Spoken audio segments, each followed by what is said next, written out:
All right, so today we're going to break down a commencement address from Donald Trump, where he laid out his personal six-point plan for success to a bunch of new graduates. It's a really fascinating look into the kind of mindset he values, which, comes from his careers in both real estate and politics. So let's dive right in. So right off the bat, he asked the audience this. It's like he's saying, okay, enough with the formal stuff, let's get to the real meat of it. It totally sets the tone for the advice that's coming, super direct and conversational. And that's exactly what we're going to do here.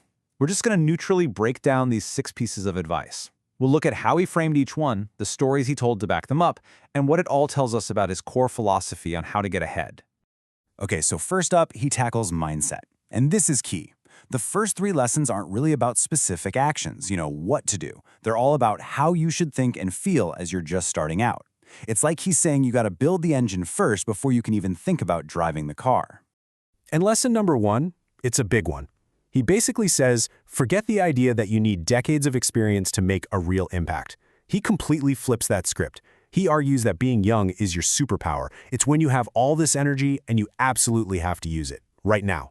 And to make his point, look at the examples he uses. You've got Steve Jobs and Walt Disney.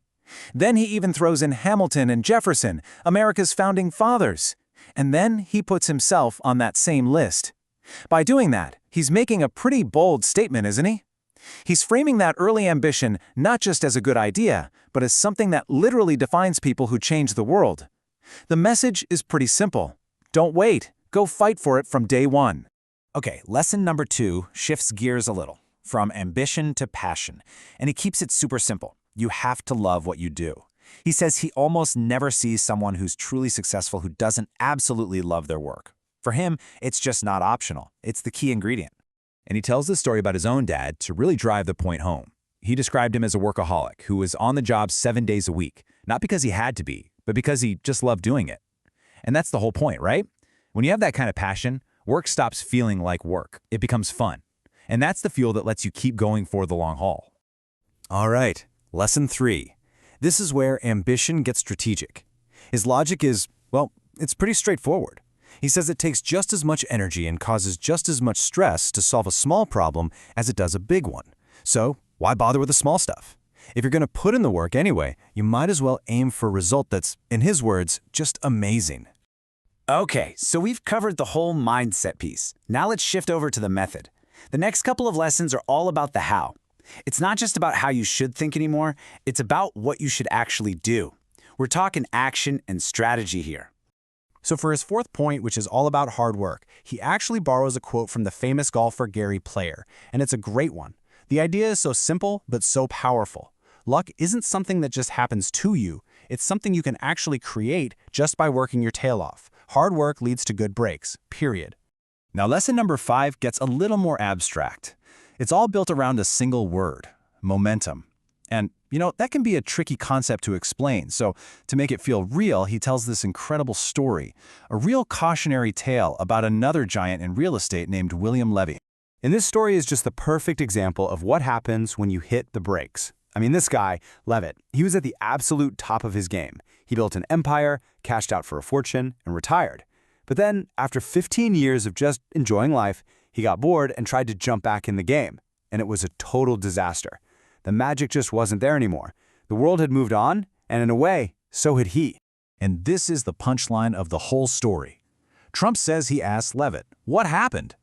And Levitt's answer was just so blunt. It wasn't about a bad business deal, it was about losing this invisible but critical force.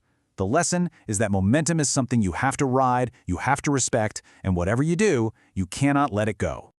Okay, for his last lesson, he kind of zooms out. We're moving from personal tactics to a much bigger philosophy. It's not just about how you work anymore, it's about where you decide to stand in the grand scheme of things, how you relate to the established system. And he presents it as a choice, a really fundamental one.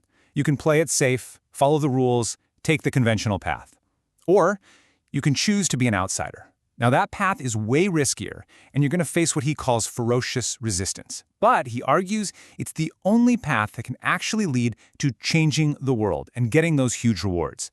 And what's so important here is his definition of progress.